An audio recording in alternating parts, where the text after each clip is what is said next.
Përshëndetje, sot do të bëjmë ushtrime përmbledhëse për fjalitë e përbëra me nënrenditje ftylluese. Japim disa shembuj me fjali. 1. Është e vështirë të merresh me edukimin e fëmijëve në ditët e sotme.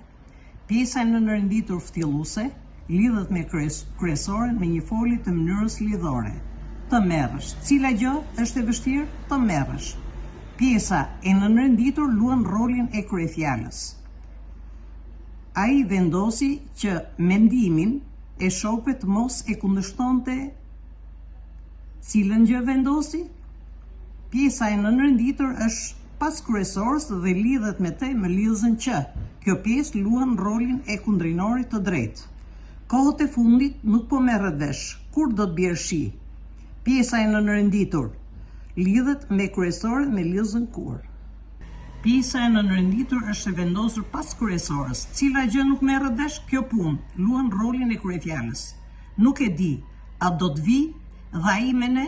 Pjesa e nënrenditur është vendosur pas kryesorës dhe lidhet me të me fjalëzën pyetëse a. Kjo pjesë luan rolin e kundrinorit të drejtë. Cilën gjë nuk dinte? Kjo është kundrinori i drejtë. 5. Nuk dijej kush e solli këtë lajm. Pjesa e nënrenditur është vendosur pas kryesorës, lidhet me përemrin lidhor kush. Cila gjë nuk dije? Kjo pjesë luan rolin e kryefjalës. Shënim.